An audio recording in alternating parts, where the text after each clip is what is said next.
So this is how it normally looks here with the college folks, and then we have also the Energy Transition Hub who meets on how to flesh out the opportunities of the energy transition. So this was a symposium meeting last year, and we had a big symposium also recently. We have a number of partners, University of Melbourne, ANU, etc., and a number of partners on the German side as well. So we have a number of reports from the Energy Transition Hub. Here, Australian Hydrogen Future, smart meters, and then these 4 reports, which are from our recent so-called synthesis reports. And you see here a few hard copies. Please don't take them away. You find them on the website, but have a look at them here. So what are the chances of Australia being net zero emissions by 2050? Not happening, dream on. None of you. Well, maybe not zero, but maybe we only get to 50 to 80% reductions. That's a fair chunk here. And then we have a lot of optimistic people among you today. I did the same question to the students, and they were not that optimistic. So, very good. Young generation is apparently more in tune with the Extinction Rebellion. Okay, we can go back to the slides. Now, today we are first talking about why do we look at the energy transition, and please allow me a little bit of an excursion there, a bit of background, why do we do it and what Australia currently does. Then we look at the moral versus the economic dilemma, or is it? A little bit of a comparison between Germany and Australia, options for renewable export, modeling for the future, these 6 scenarios that are in our yellow report, and then I was tempted to test your optimism again with our technology. I'm not sure whether we are going to get to it, but we see we have sufficient time. So let's get started. Why are we aiming for reduced emissions for net zero?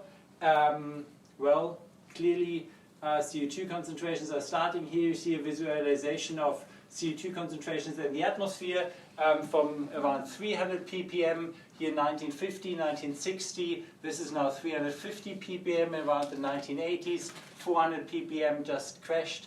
And then if we look at temperatures here over the time, here the red circle is the 1.5 degree target. All around the circle we have the monthly temperatures, and the white circle out here is the Paris Agreement target, 2 degrees, and this is how you can see until 2016, and more closely also for 2017 and 18. We are very close already to the 1.5 degree line. Probably in the global average we are now at 1.1 degrees. Of course, for Australia, the one thing that you should ask all your visitors from Europe to do is pack their snorkel gear, because the coral reefs are not going to be around very much longer. There's, unfortunately, we already did a study in 2013, and many others did too, but if you look at here the timing of when most of the coral reefs here, this is the percentage of coral reefs as long-term degradation. It is really the next years that most of these coral reefs are likely to go. If you look at it on the temperature axis, here's 1.5 degree global warming. Here again, the risk of long-term degradation. Already at 1.5 degree, most of the coral reefs are going to be gone, at least as we know them. So big tourism advice, do the snorkeling now in the next few years. It's not going to be around much longer, and we see the mass bleaching events on the Great Barrier Reef. Here the droughts, also those are not going to go away. Yes, there are going to be regions where it's going to be better, but there are a few regions, western part of Australia, South Africa, the Mediterranean region in particular, with Syria and others, that are projected to go even drier, 20–30%, etc. Here you see a study by our colleagues at the Potsdam Institute, here particularly in the Mediterranean region, Syria here, there also Australia. The red indicates where more droughts are expected with climate change.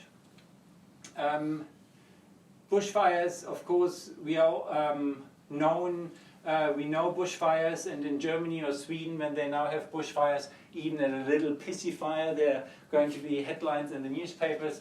We are much more used to those. The key important points for climate change, the two things that we have to keep in mind: we have to go to zero emissions. Without zero emissions, we are not going to hold global warming, no matter whether we aim for 1.5 or 2 degrees or even 3 or 4 degrees. If we wanted to hold global warming at 4 degrees, at some point in the future, we have to go to net zero emissions. So there's no way around that. The second point that is important is in the scenarios, you see here one graph from the special report on 1.5. You see here in blue the emissions, today's emissions around here, 2010 to 2100. You have the option of either starting a mitigation earlier or in grey later. If you start later, then you have to pay here with net negative emissions in the second half of the century. So it is advisable to start earlier, otherwise you pay a penalty at the end. It is a bit like if you have a mountaineering tour and you all as a group set the alarm clock for 6 o'clock, and there's one member who just presses the snooze button and stays in bed for another 2 or 3 hours. Well, that person is going to run into the sunset and probably not yet on a safe trek home yet. So there is some penalty of getting out of bed late. Okay, what does Australia do so far? One thing that we discussed a lot with the last year, the year before, with the is it advisable to have a target? We still were discussing a target for the electricity sector of 28%, which is the economy-wide target. Is it advisable to have in the electricity sector a target that equals the whole economy? Who thinks, yes, that is a good approach? It's a bit cruel. It's a bit crude. Yes, why do most other, if not all other countries who look for an economy-wide target of A, look for electricity sector making more emission reductions? It's easy. It's easier, of course. You're much more advanced to my undergraduate students this morning. Because the transport and industry emissions are, of course, a bit harder to reduce. And here, if you look at the official graphs, sometimes the government tries to really bring home a point, and then they have a graphic designer, and then they make really beautiful graphs. And sometimes they really are not so proud of what they are showing, and then they produce an ugly Excel graph. Now, no matter, here what you see is, in red is the electricity emissions of Australia since 1990. You have here in purple the transport emissions. You have here, for example, the big rise of the fugitive emissions because of the LNG exports. The success stories are here land use reductions here because the wood chip industry to Japan, the exports collapsed in the 1990s. And so this is a reduction of mainly Queensland deforestation. You have waste and the agricultural emissions bubbling along there. But electricity showed some initial decreases, particularly in the areas where you had the carbon price. So let's have a look, before we go into the future scenarios of where Australia can do, let's have a look just at the Kyoto Protocol and Paris Agreement period. So what you see here is emissions on this axis, and here again the years from 1990 to 2050 on the bottom axis.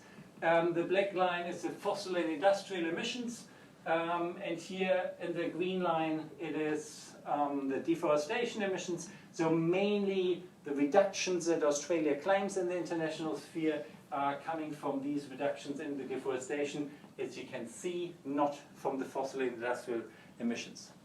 Now, I've been 15 years in the international negotiations, and part of the German delegation, but Australia is really known for being technically very savvy. So in detailed negotiation groups, the Australian negotiators, they really know their thing. They're really good. They are also good in crafting sentences and crafting legal text that on paper makes Australia look okay, but in the background you have clauses that are specifically for Australia that allow them to do very little. For example, here's the Kyoto target 2008 to 2012. It's up here. In the text it says it's a plus 8% target. There's Iceland with a tiny bit higher, but basically is one of the highest targets. That is not so good in the international negotiations. You don't want to be standing there with the highest targets. You are not seen as a front runner in that case. But 108% of what? 108% of your base here, 1990, like any other country. Now Australia has a specific clause, many of you might know it. It's that Australia can include its deforestation emissions, which no other developed countries does, into the 1990 base year. So basically you take from this little point, you add the deforestation emissions, and then you take the 108%. So that allowed a magnificent increase of Australian emissions, even though the target is plus 8, but it's much higher, it's nearly 20% there. So these were the Kyoto Protocol emissions. Then you might all be aware of what are Australia's 2020 targets. I say it here, 5%. Did somebody hear something else? What are Australia's 2020 targets? 5%. So formally, the target is 5%, but in case that we have a global agreement, it's going to be 15 to 25% with certain conditions, and you can argue that these conditions are all met. There is a global agreement, it is going forward, so actually Australia still has legally a target for 2020 of 5% below 2000 levels, but actually 15 to 25%. Now, well, you don't hear that anymore so much, do you? But that is not what is the legal obligation on the second commitment period. In fact, this is the table under the Doha Amendment, so that talks about the second commitment period. So here you have the 108% for the first commitment period, and then here for the second commitment period from 2013 to 2020, what is this number? Is 99.5. So it's only 0.5% reduction, not 5% reduction, because it is over that period from 2013 to 2020. So this 0.5% reduction, rather than the 15 to 25, if you look at it here, it is this red line. So it's only 0.5%. Well, even better. Because you can use any unused credits from your first commitment period, you can carry them over into 2013 to 2020, and the effective target of Australia, and that was a longish negotiation in the first week of the Paris negotiation, what is it? Australia really wanted to get these credits over the line. The small island states said, no. These special LULUCF clauses that you have your baseline with, etc., there's a stop to that. You can't carry over into the second commitment period. Well, Australia said, we are going to support your 1.5-degree target if you give us that carryover. And Australia thought probably, well, yes, the 1.5-degree target is not going to go anywhere in the Paris Agreement decisions. It was the first week. Nobody has seriously thought that 1.5-degree target will make it in the end in the text. So good bargain for Australia. They support formally the 1.5-degree target, but they get the carryover. And what do you think the final 2020 effective target is for Australia? Is it plus?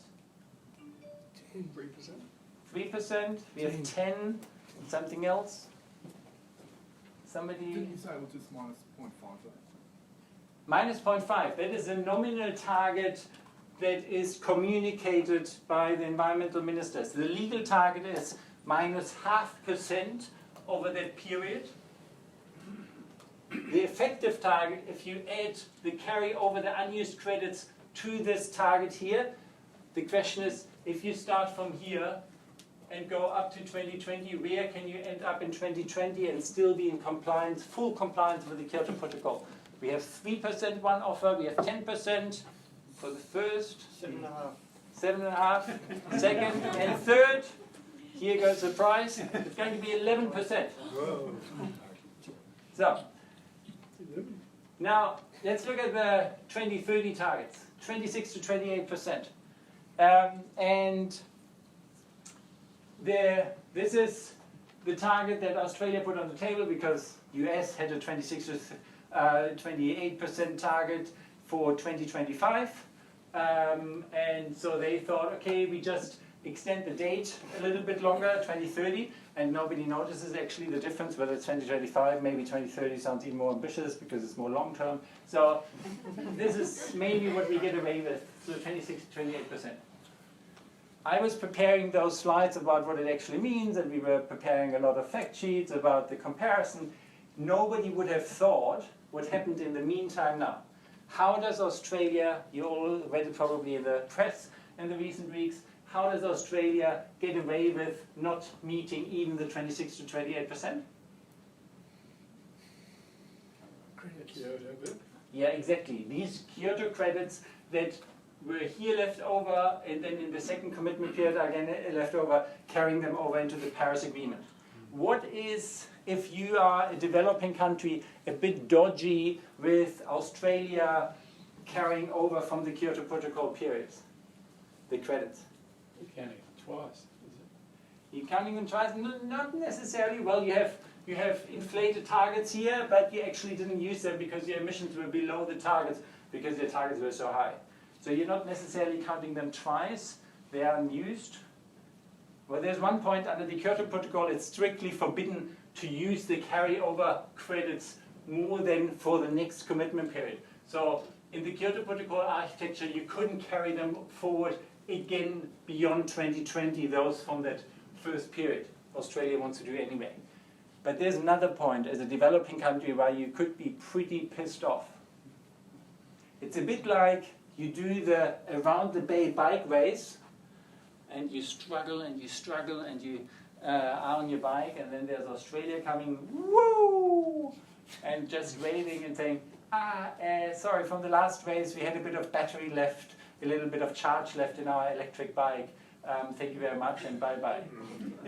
So it is pretty much no developing country had the chance of accumulating any credits in the first place because they were not part of the Kyoto Protocol. Now everybody says, well, we need a global Paris Agreement, everybody needs to do emission reductions, we need comparable targets, and then developing countries and developed countries put targets on the table, and now one developed country comes forward and says, actually, we are going to use all these leftover credits from our first race where you guys didn't take part, but we have them, why shouldn't we use them, etc. So it's a pretty big foul play in sports terms. And here you basically slash the Paris Agreement target in half. If you would do that, what that means with the renewable energy dynamics that are going on, you wouldn't have to do as Australia anything until 2030. You do meet your Paris Agreement targets until 2030 without doing any further climate and energy policies. Well, very consistent, isn't it? So, Labour, there are some back and forwards reports of whether Labour is steadfast with its targets. Labour had a 45% target. That is pretty much on a straight line to 2050. And then if you look at where should Australia be to be a leader in the world, having had high per capita emissions in the past, and in the future, that if every other country looks at Australia and does comparable efforts to Australia, then Australia would need to do 66% target by 2030 for us in order to meet the 2-degree target. But that is, yeah, there's more detail to it, and I'm happy to provide you the background papers. Now, this is all the classical discussion of how to reduce emissions, who has to reduce emissions, and the finger pointing in international negotiations. And do we ever get away from this? I don't know. We have one advantage in Australia, as a researcher, you come here and you think it's a fantastic place because it's a policy laboratory. We have new policies coming in and being overthrown, etc. So when we welcome our German friends, we give them this picture. Here's the neck, etc. And yeah, but as I said, the targets effectively not demanding any more climate and energy action because you have so many loopholes in the Australian targets that you don't need to do anything. It's pretty consistent with us at the moment not having any federal climate and energy targets. That is, of course, very different to the state level, and you all know Victoria is great. They're investigating the sectoral targets, and basically, who knows how many states and territories of Australia have a net zero target for 2050? One? Two. Let's count also the aspirational targets. ACT, Northern Territory. Northern Territory, South Australia. Victoria, South Australia. South Australia. It's every single state. Every single state has now a net zero 2050 target. Some of them, like Northern Territory, and others are a little bit more aspirational. Also, the Western Australian one is a bit more aspirational, but every single state has a net zero target. Anyway, now coming to the point here.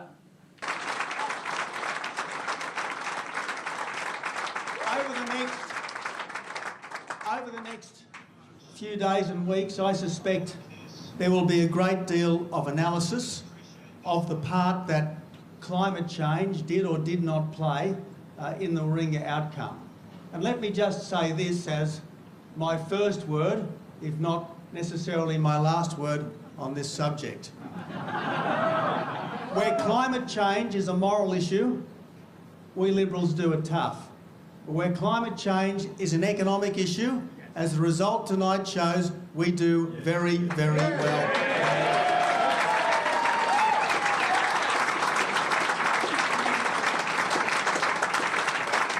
Where climate change is a moral issue, we Liberals do it tough. Where climate change is an economic issue, as the result tonight shows, we do it very well. So, Tony Abbott, after he was ousted, he said, well, I was ousted, but in overall Liberals won. So there is a moral issue that you can have, how much emission reductions you ought to do, and there's an economic issue that say do less because the economy matters.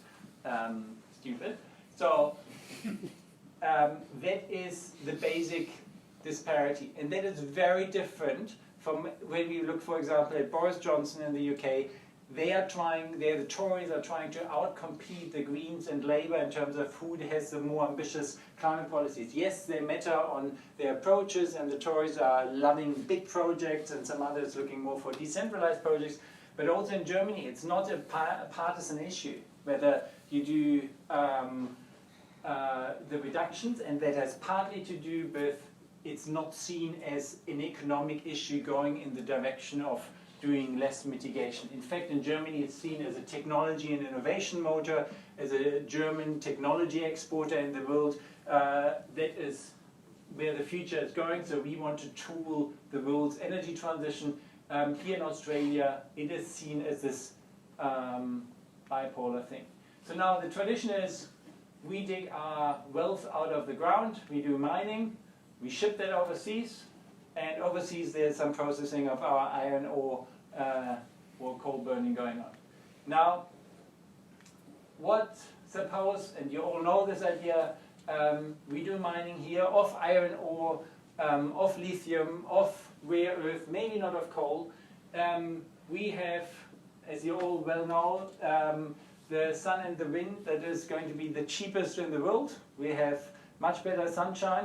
Yes, there are some countries to compete with, like Canada or Iceland, because they have very cheap hydropower. But overall, unlike any other developed countries, we are blessed with sunshine. And so if we get our network infrastructure right, if we get our policies right, then we should end up with the lowest electricity prices, making Australia the perfect place for energy-intensive industries. And you would have heard Rosgano also here talking about this energy superpower here. And then you can do more processing here, more energy intensive industries, and then you ship the stuff, you have more of the value chain in Australia. That is a perfect growth story narrative where you can combine net zero emissions future with economic growth, and any party leader should jump on it, whether Liberal or Labour. And then you can align them, and then you have maybe get out of the bipartisan debate. And I say also Labour, because in Queensland, if you observe there the discussions about Adani, why didn't Labour say we have a big solar utility scale program? It would in the end lead to more jobs than this automated, nimble Adani mine. And they could have won on so many fronts, but Labour doesn't jump there to that opportunity. Yes? Yeah, you're discounting political donations, though. Sorry. It existed in the beginning, so. Sorry. Moral versus economic, right? Yeah. Coming back to the point, Australia is so blessed with solar resources. You will also know this. Here, the best resource in Germany in terms of solar resources, somewhere in the south, close to where I come from. Beautiful location. Yes, it's pretty sunny.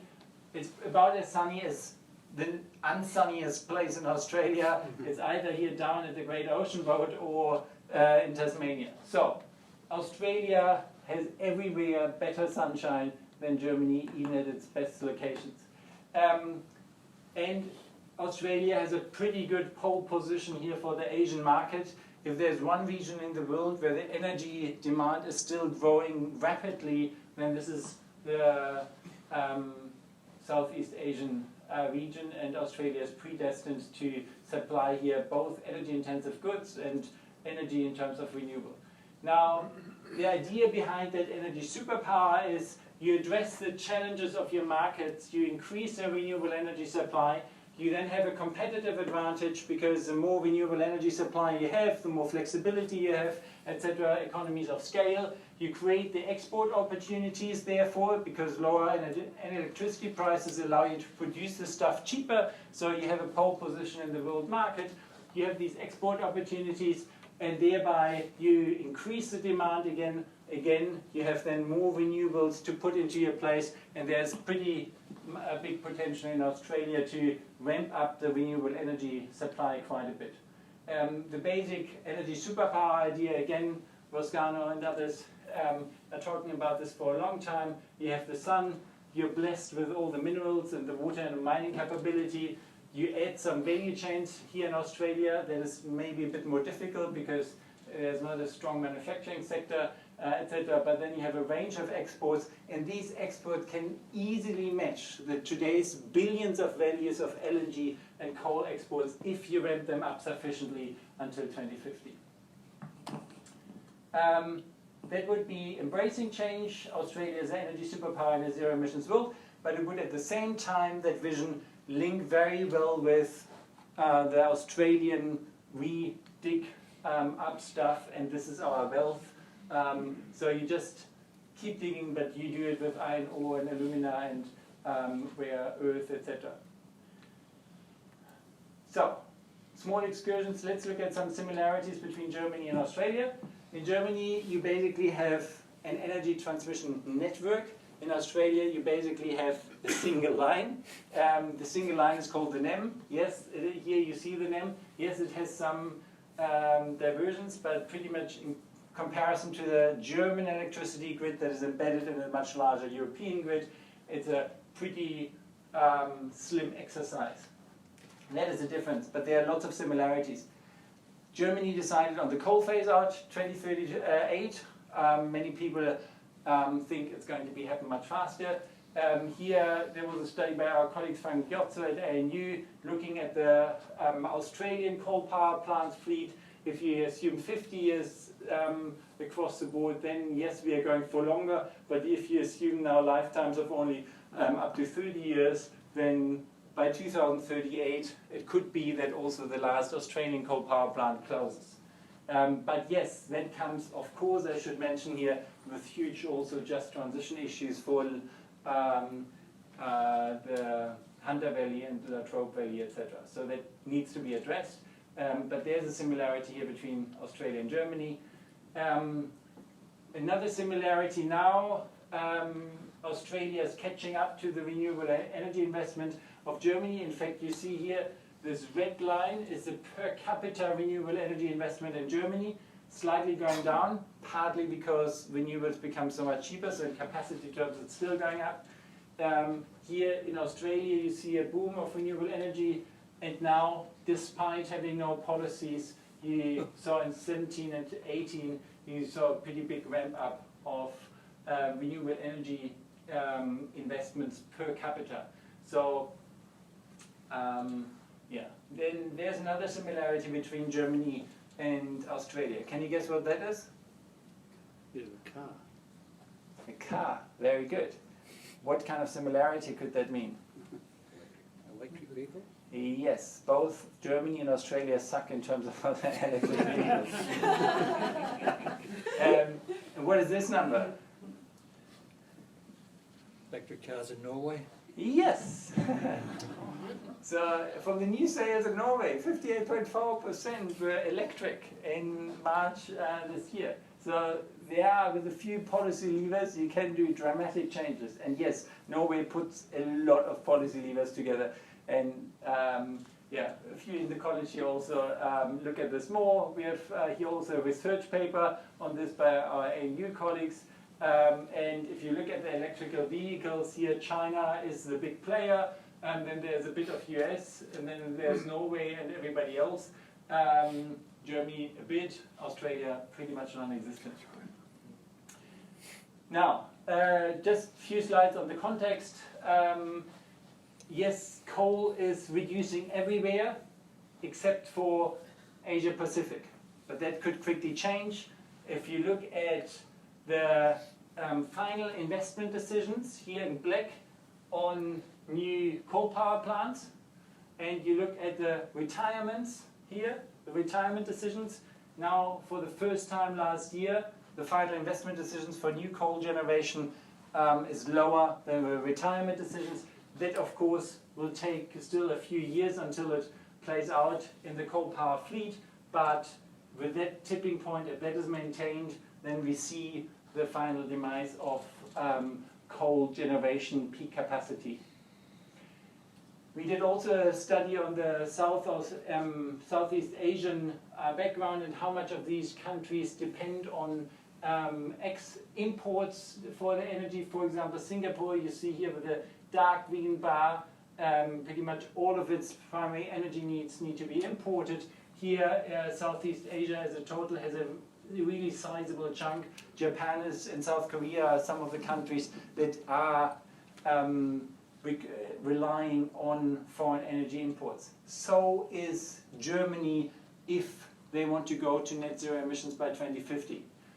Germany there still requires around 300 terawatts of renewable energy import if they want to go net zero, because they figure out they can't put enough windmills and solar cells into Germany, so they need imports. Australia could be one of the countries exporting, but we come to that.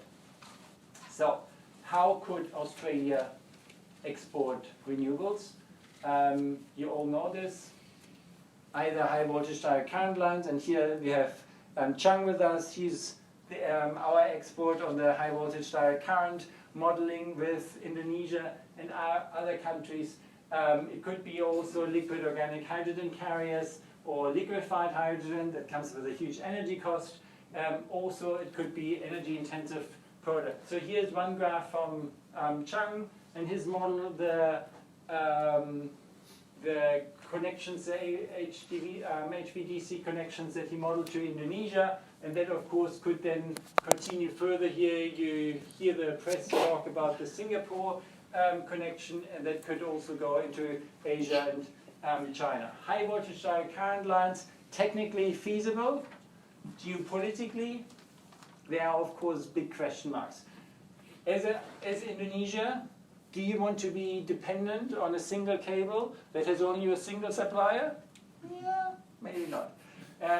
So the sovereignty issue is a huge issue to be solved in the cross-country electricity trade with high voltage direct current lines. you much rather, of course, as an importing country, prefer a port where you can source your stuff from anywhere in the world. And that is similar to Germany. Germany wants to have a big market, seaborne market on hydrogen, but they also want the diversity of suppliers because they don't want to be dependent like they are dependent at the moment from Russian natural gas, because there's only one pipeline coming. So, question. yes. Where does the ammonia fit in terms of economically and for fertilizers? Where does it, so for fertilizers, we already have a big seaborne market for ammonia, and ammonia seems to be a pretty good carrier for hydrogen. It's because it doesn't come with the huge energy costs of first liquefying it, and it's also very easy to transport. And I have actually... What about its manufacturing cost? Manufacturing costs, I'm not the expert on the ammonia manufacturing. Chang? Isn't the idea that it's manufactured with renewables? Absolutely, absolutely. So it's a Haber-Bosch synthesis, and then you take a lot of renewable energy. So, but I'm not sure about the dollars per ton of hydrogen equivalent, etc. Using the CSIRO method. The energy import, renewable energy import cost is about 75%. So the other costs are actually really low. So the energy cost is a really large proportion for that. Interesting. So this is if you would have ammonia and you would ship it to Europe or elsewhere, and you would also power the ship by ammonia, and you can do that either via some crackers or some fuel cell, different types of fuel cells, etc. So that is a viable option of transporting renewable energy across the oceans. And then we have a hydrogen fever in Australia. We mapped all the hydrogen projects, and yes, hydrogen projects, they are good, they are necessary, and they are probably the carrier for the renewable energy export. So it's good that we have a flurry of activities. The question is, and here's a report that Graham, one of ours, did on, for example, domestic users. What are the potential domestic users? And when Australia is coming out with this national hydrogen strategy, one key pillar will be not only direct hydrogen exports, putting it into energy-intensive products that are then going to be shipped overseas, but also making domestic use of it. Now, for example, one could say, well, and for example, Shell would say, yes, we should have a refueling network for hydrogen light-duty vehicles so that people have the choice of either going electric or hydrogen cars. Is that a good idea? Yes. Yes. Who thinks it's a good idea to have hydrogen cars in Australia, light-duty vehicle hydrogen cars? Wow, great, we get a debate. So who thinks that it's not a good idea? Ha, roughly equal numbers. So how do we do this? A little match? There's one of the proponents of why it's a good idea to have light-duty vehicles in Australia. Want to say a few reasons why it is a good idea? Well, I look in 20 years or something and I see a mountain. Here's a microphone. And briefly state your name. Oh, maybe. Graham Baston. Yeah. I see a mountain of batteries somewhere or other, whereas with hydrogen, ammonia is already being used in diesels. And for example, in the Moreland Council, they're garbage trucks. And I just wonder how far this can go. Imagine all the trucks just putting water out of their tailpipe. I was making the boxing match on purpose about light-duty vehicles, so the Moreland garbage truck unfortunately doesn't count. It's not fair. Anybody on the side for arguing against hydrogen in light-duty I was vehicles? for hydrogen. Sorry? I was saying for hydrogen. I just think it's just a matter of convenience. People just want to be able to fill up the car and get going. Unless you can do battery swaps, people aren't going to plug in overnight, and people are just born lazy. So if you've got a choice between the two, you just want to go fill up your car and just go, and the environment comes second. Okay, perfect. Who wants to argue against hydrogen cars? There were some hands up. They're all cold water. Yes. Yeah. So, I don't know that I agree with that gentleman's point of view. Wait, here's first somebody over here. so I like the disruptive nature of the electric vehicle, battery powered. The fact that you don't need service stations. You actually fill up wherever the car is, whether it's at the car park at work, the shopping centre, or at home. So that whole infrastructure, the distribution of fuel would become redundant.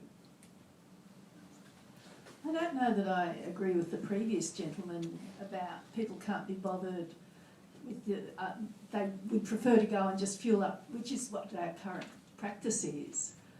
But it's equally as easy to just put a plug in overnight and it's charged in the morning and not even worry with the electric vehicles. No, you're wrong.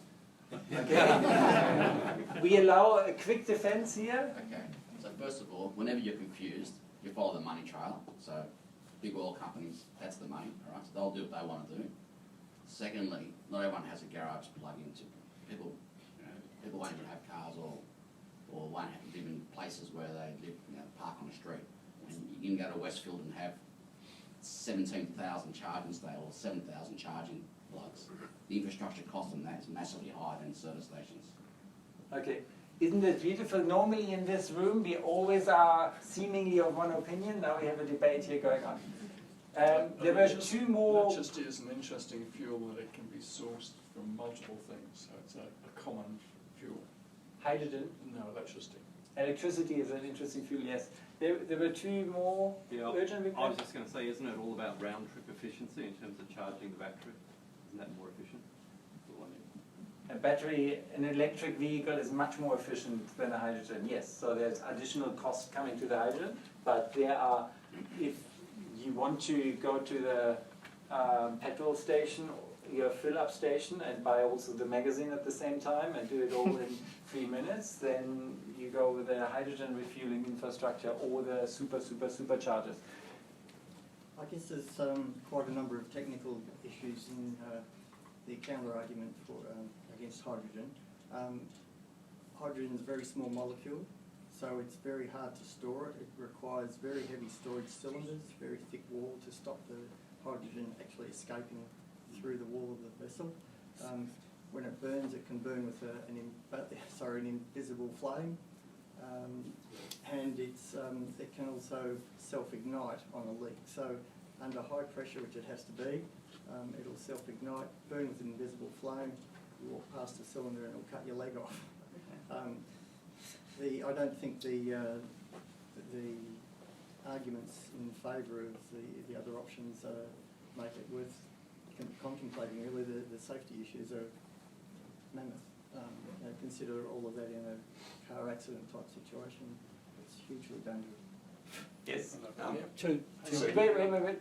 Supercapacitor storage for the vehicles will be able to enable fast charging, ultra fast charging, and you'll be able to charge them by induction rather than plug-in as well. With hydrogen, it's really only valuable as a big battery for excessive renewables. There's no point in imagining it being used in cars. Ammonia, what about replacing LPG with ammonia? Good. We have one final comment there, and then we continue back. Also consider, when Finkel is going to put out his national hydrogen strategy, the other big point, we're talking about cars, but the other big point is the domestic gas infrastructure. And do people want to heat their homes with, first, what you can do in the existing gas infrastructure, as you all know, you can add up to 10% of hydrogen, and then you have to go to polyethylene lining of your gas networks and some replacements, and then you can also go to fully hydrogen networks. You can then add some chemicals, and then you can have blue, green, or yellow flames of the hydrogen, etc. But for example, in the UK, where you have a lot of heat demands in winter, that is the option that they are in large networks are going for, and they're re-establishing all their gas distribution networks now for being hydrogen fit. whether that makes sense in a milder climate like Australia to keep two energy networks at the same time. You lose the flexibility for the electricity grid if you don't go for full electrification. But anyway, this is a debate to be had. Last point on the car debate. Okay. I'm just wondering why the question was restricted to electric versus hydrogen. Surely there are technologically much better alternatives. For example, methanol synthesis is a fairly straightforward production method. You have a liquid fuel, easily transportable, easily stored. It wouldn't take much to set up solar-powered methanol synthesis. Yes, we can have another debate about methanol. The two issues that come to mind is their energy costs also that can't beat electric vehicles in terms of round-trip efficiency, and you need to have your carbon molecule from somewhere sustainable so that if you burn it... We've got a lot of CO2 in the air. Okay, direct air capture, that is not the cheapest option to get your carbon molecule, but... I understand, yes. look, there are economic issues, but in terms of like the technology that would actually work, liquid, storable fuel, okay, costs a little bit more than some of the alternatives, but surely with development costs. So you say that works and Teslas actually don't work? Well, I have a problem in that if I want to buy a Tesla vehicle, I have to hock myself. And the other problem is that cheap electric vehicles won't get me from Melbourne to my farm and back. Right. We have a serious problem with electric vehicles. They don't have the range that we need. Right, if you're a commuter in town, fine, no drama. Yeah. Okay, we can talk about it, but the new supercharger networks are also available to more and more models, not only Teslas, but they are going to charge you in 20 minutes. So it's really a coffee cup break, etc. And they have tremendous inputs anyway. And you should take a break after 4 hours driving anyway for 20 minutes. But I think I would love if the technology would work now to have a little test match and to see which team won. Unfortunately, we leave that for another day. So, okay, well, that's a good idea. Let's go back. Who is going to win? Is it if we just restrict the options to either battery electric vehicle, or should also hydrogen-powered vehicles play a role in Australia? Are the options clear? For light vehicles. For light-duty vehicles. The two options are either everything electric or a mixture of electric but also hydrogen-powered electric vehicles. I hope that is a roughly fair question, even though it's mix and match. But now, show of hands, who is for the first option? It's for light-duty vehicles. Australia should aim, and the economics maybe suggest that it will aim for a purely battery electric vehicle future. Hands up. 1, 2, 3, 4, 5, 6, 7, 8, okay. 14, 15, 16. Now the other side. Hydrogen-powered vehicles also play a role. Hands up. Also a good size, but slightly outnumbered. Sorry. Someone needs to tell Toyota that. They're hydrogen. They know something. Good.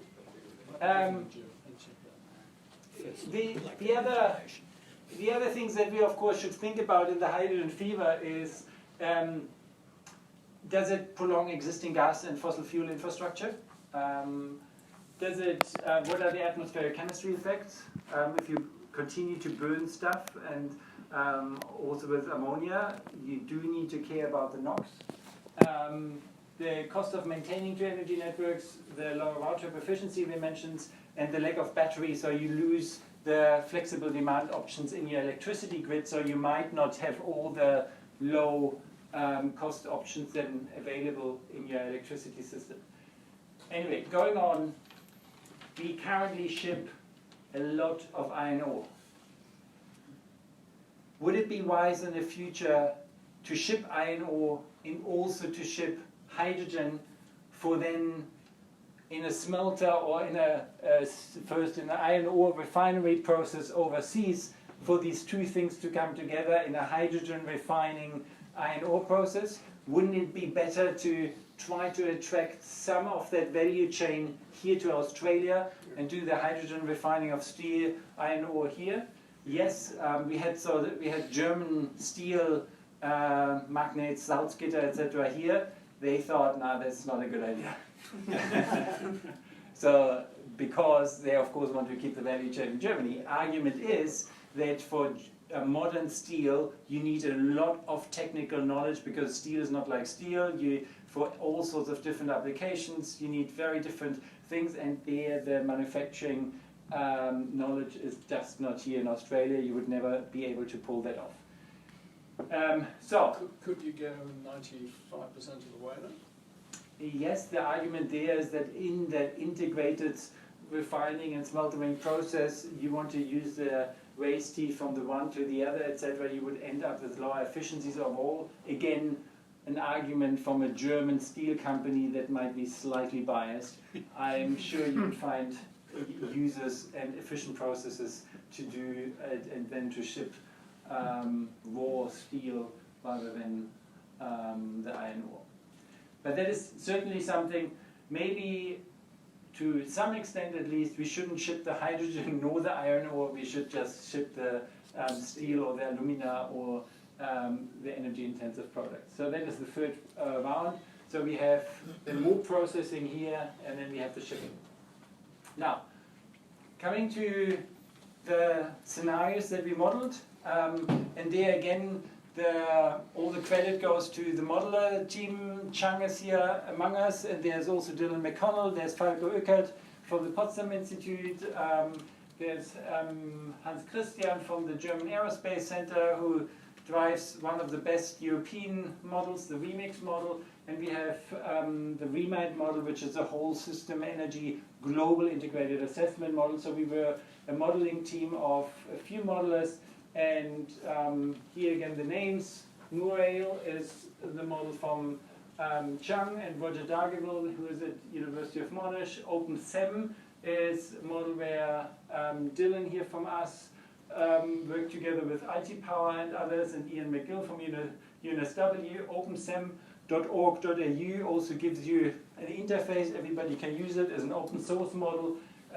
So for this capacity expansion model, then the REMIX model here from Hans Christian Gilles from the German Aerospace Center, and the REMIND model from PIC. Scenario 1. We look here at the power sector. In our scenario definition, we look at power sector emissions, electricity generation, electrification of other sectors, and then the zero emission energy exports. Now, in the scenario 1, we really wanted to know, let the model go free flow, whatever is at the moment there with the future technology costs, where do we end up in terms of emissions, where do we end up? We assumed that today's electricity demand is steady, but we wanted to know where we end up in terms of emissions. In the second scenario, we looked at the Paris Agreement target. So it's roughly 26 to 28% by 2030. If you look at the whole energy system model, what is then optimal for the electricity sector, you come to the conclusion that it's not 26 to 28%. Your least cost pathway will roughly have a 50% reduction in the electricity sector alone. So here, that scenario, the Paris Agreement target is a 50% reduction in the electricity sector, and then by 2050, roughly, to extend that trend, it would be 60 to 80%. The electricity generation is assumed plus 70% from today to 2050, and this extra bit goes to electrification of industry, of ground transport, light-duty vehicles, and then electrification of domestic needs for cooking, water heating, and space heating. And these are assumed under this NDC scenario to be fully electrified. We don't assume any zero emissions energy exports. Does that assume any improvements in insulation and efficiency of buildings themselves? Yes. Thank you. So here in the accelerated scenario, you would not go for the measly Paris Agreement target, but you would go for something a bit stronger. So roughly a 45% target that Labour proposed and might stick to, might not stick to it. And so then with a 45% overall whole economy emission reduction target by 2030, a cost optimal reduction for just the electricity sector would be around 70%. And then by 2050, yes, you're between 90 to 100% in your electricity sector, around 80% for total emissions. We also assume here extra 70% electricity demand to cover these other users. In the leadership scenario, here you already go by 2030 to 90% emission reductions in the electricity sector. That leads you to an overall economy-wide reduction of 60%, and then you're at net zero by 2050. That's the Greens one, isn't it? It should be everyone's. And so then you look at 190% increase in electricity consumption, and where does it additional go? So there's more use now, there's more electrification of low, mid and high heat in industry, and ground transport also has a higher penetration rate of electrical users. There's still some shipping and some rail, etc., that is not electrified. But here the domestic hydrogen covers part of that, for example, for rail or shipping, that you have some of the hydrogen, or for aviation. But here's the domestic hydrogen component. Again, we assume in this scenario 4, nothing for exports. However, then we added 2 export scenarios, both to the accelerated and the leadership scenario, and I come back here to the accelerated scenario. So here we have 140 terawatt hours that go from electricity into hydrogen for exports. Germany by 2050 needs around 300 terawatt hours in hydrogen equivalents to meet its domestic use. So this is already a sizable chunk of an export, and could be a sizable export industry. In the leadership plus export scenario, that is the 200% renewable scenario, where we have hydrogen for green steel, hydrogen for or extra electricity for energy intensive products, and then hydrogen that is directly exported.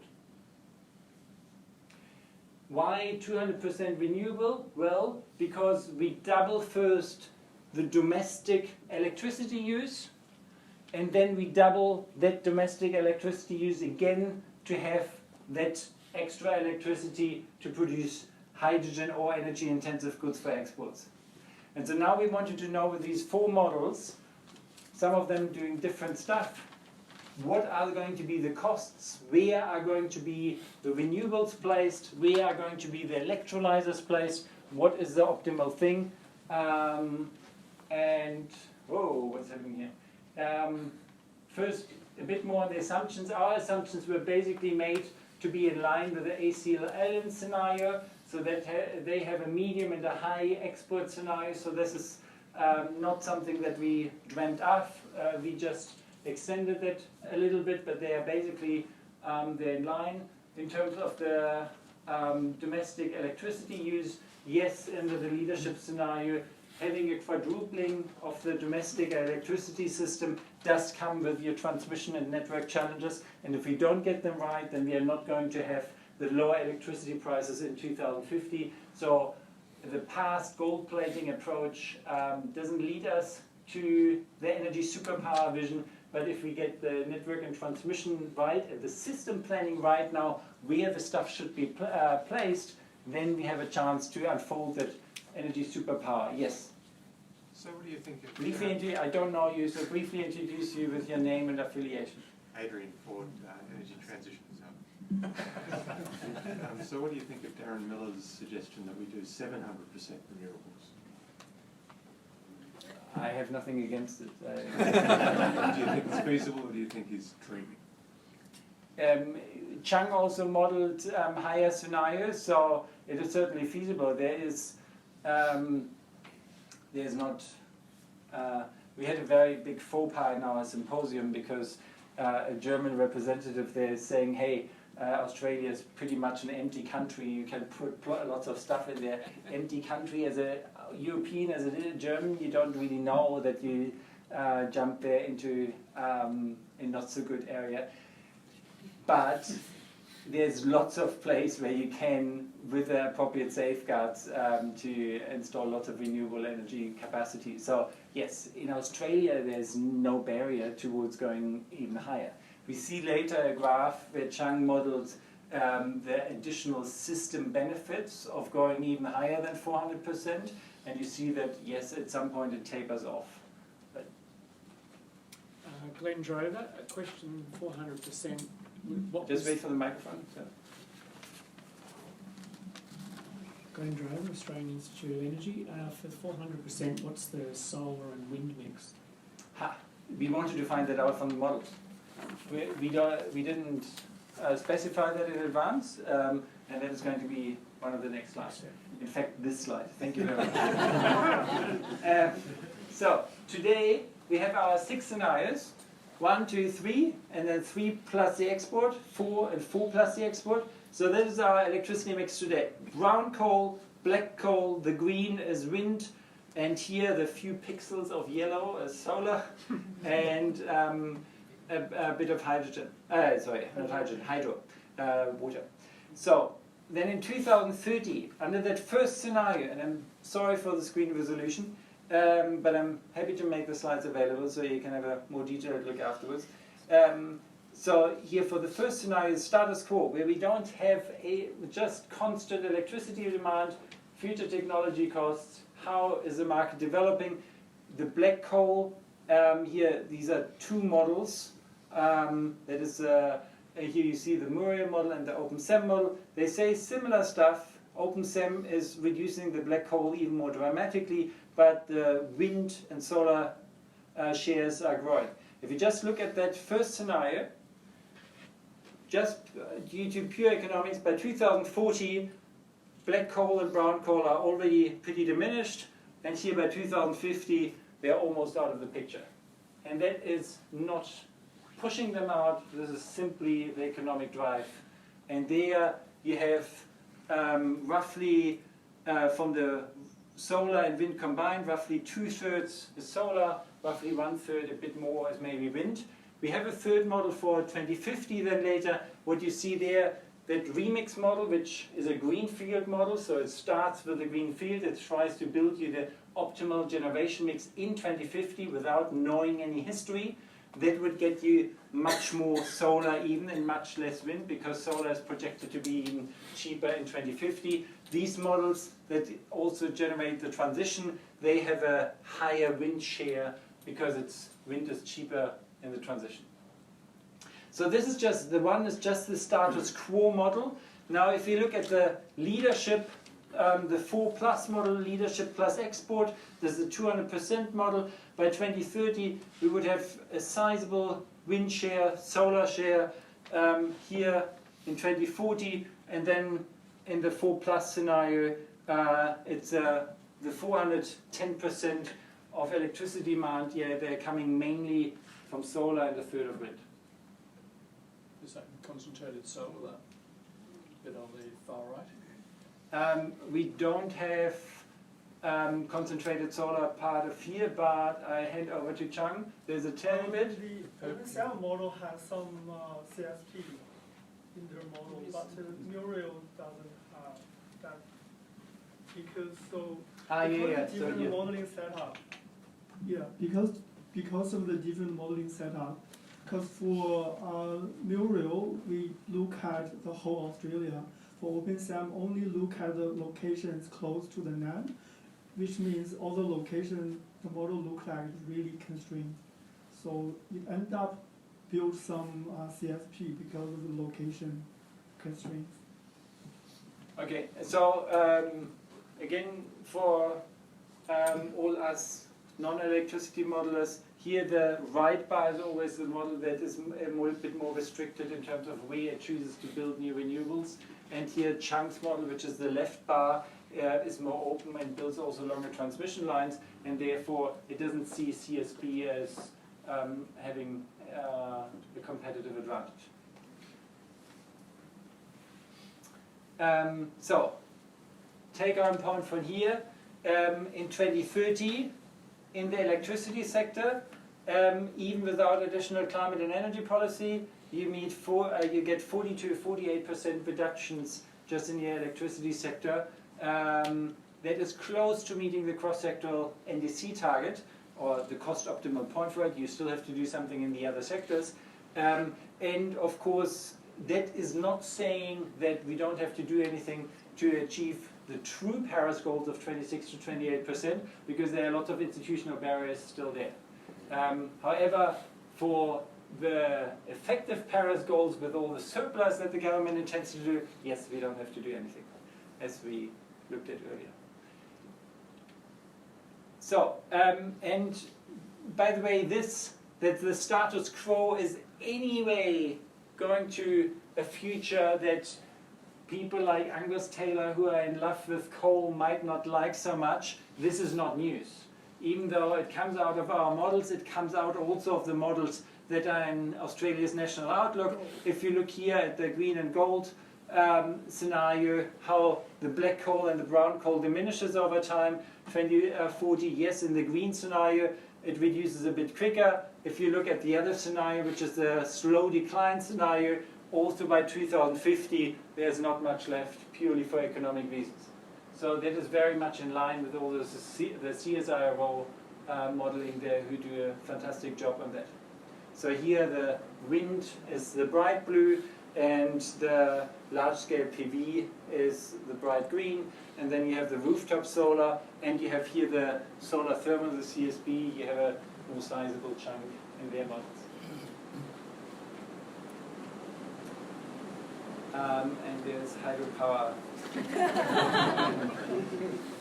So, now, electricity supply cost. What do we have with LNG exports? We have a great economic advantage for the few who export and who are related to the exporting industry, and every consumer in Australia pays higher gas prices. Every small industry pays higher gas prices. Not a great idea overall, maybe. However, with that hydrogen export, and because the electrolyzers are connected to the NEM and we build much more renewable energy, there is a chance of overall lowering the electricity system cost. And we wanted to see that in the models. There's a now system cost reduction. Of course, not all will be then passed on to the end consumer, because partially the system cost reduction comes by the electrolyzers using the electricity when it's very low prices, and therefore a lot of the gain goes to cheap electricity for the electrolyzers, not necessarily to the domestic consumers, but there's a small advantage of having then better use of the existing renewable energy infrastructure. So if you just look at our scenario 4, the leadership scenario, and the electricity supply costs here around $90 a megawatt hour in the 3 models, Muriel, OpenStem, and Emacs, roughly consistent. Again, here is wind, how it is constituted. Here's wind, solar PV. Here's the concentrated solar power in one of the models. There's fossil and biomass generation still a little bit. There's the orange is storage, pumped hydro, and we have the storage and batteries in the remix model, which favors battery over pumped hydro. And then we have the grid and network costs as well. Relatively small to compare to today. But then if you look at the export scenario, so where we comparing that cost against? Sorry, the axis here is Australian dollars per megawatt hours. And what's coal and gas? Coal and gas in 2050, coal and gas are here. So the overall electricity mix costs, that is the overall average cost per kilowatt hour for Chuck. This is 100% renewable by 2050, no coal, no gas. Yeah, there's a little bit of your fossil and biomass generation in the OpenSem thing. Yeah, that's biomass. Okay. Sorry, the fossil is only the label, it's then pretty much the biomass. Now, if we ramp up and double the electricity production and demand because of the export, then we see that the system electricity costs come down a bit. So there is a story to be told. It's different to the LNG exports. If we go for a hydrogen export-driven or energy-intensive industry export-driven scenario, there is a potential to realize overall reductions in costs that also, as a small part of that, can be passed on to the domestic consumer. Does that depend on the price you get for hydrogen from export?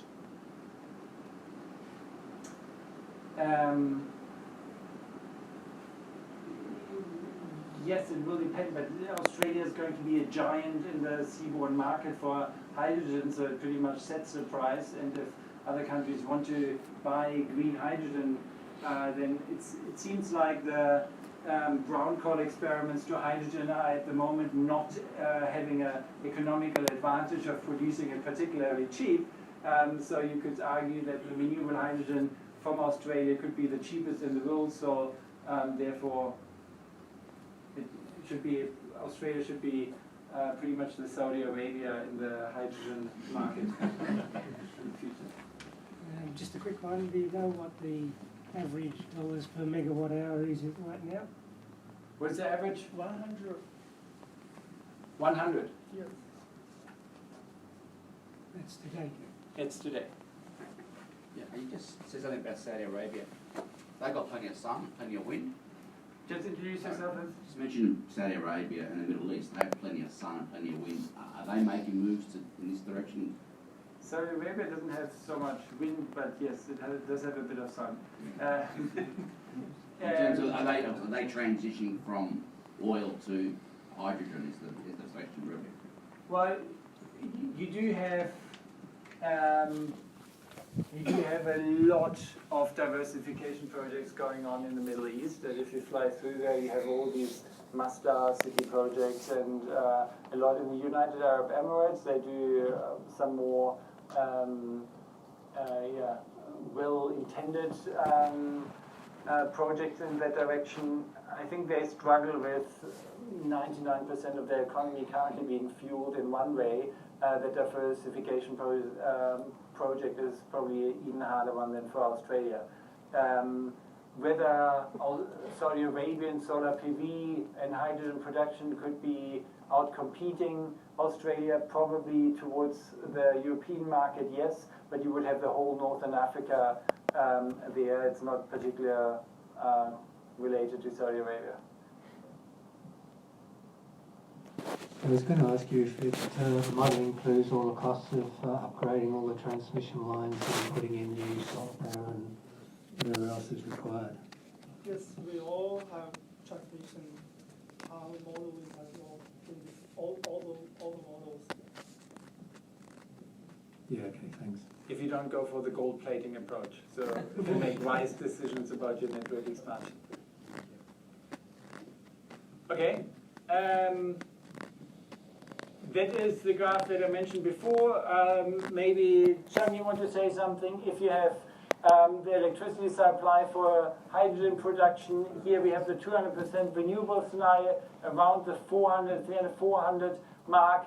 If you then go for what we had the question about 710% of electricity increase to produce even more, then here are the system benefits and how the cost curve comes still slightly down. As you can see here, at some point there's going to be an equilibrium. You don't gain much more.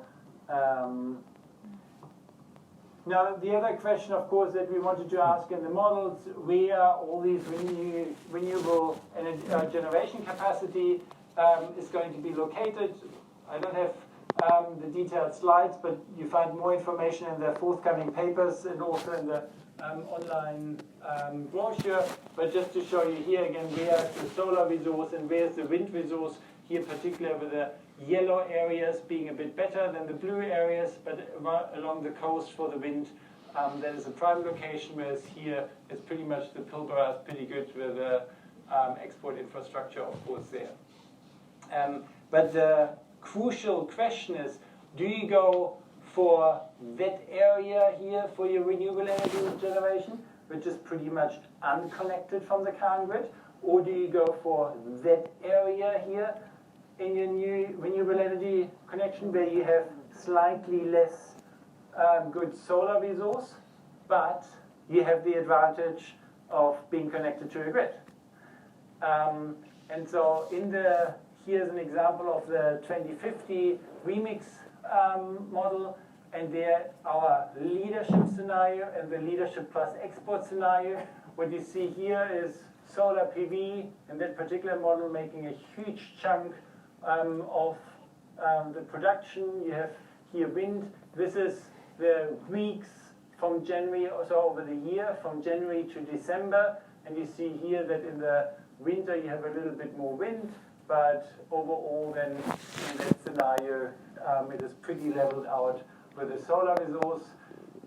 If you add a lot of electrolyzers, then you get there also some variation in the a typical winter week. So if you look at the daytime here, you always have your solar generation peaks, and then you have your electrolyzers that use it. They don't have a 400% capacity factor. They basically use it solar peak during the daytime.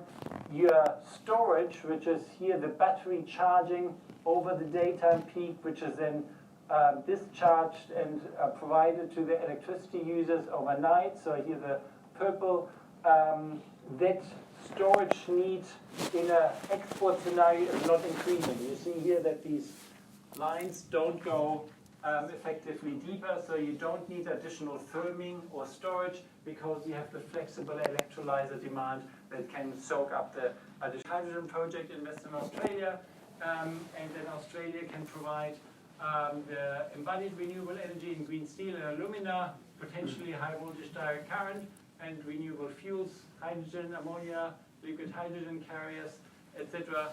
And that can both go to the Japanese market, South Korean market, and the Southeast Asia market overall. Also, it's not excluded that the hydrogen shipments would reach Europe, just like today, coal and LNG shipments reach Europe from Australia. Germany would, of course, benefit from having a huge, giant supplier of hydrogen in the world market. If it wants to depend on the net zero 2050 strategy, on a working seaborne market for hydrogen, then it's good, even though not a single hydrogen molecule might reach Germany, it's good if the Southeast Asian market is at least satisfied with Australia, so that then you have a lot of Northern Africa potential there. But that is all up in the air, as Greta Thunberg said, and we had recently the talk, maybe the few people of you were there, Professor Julia King, a talk that was fascinatingly sponsored by the Minerals Council. I don't know whether they knew it, but she ended with a quote from Greta Thunberg, and you don't have to know how to build a roof when you start the foundation of a large cathedral. So how exactly that works in 2050, we don't have to know the details, but we know roughly the journey. And yeah, I finish here with big thanks to the energy modelers.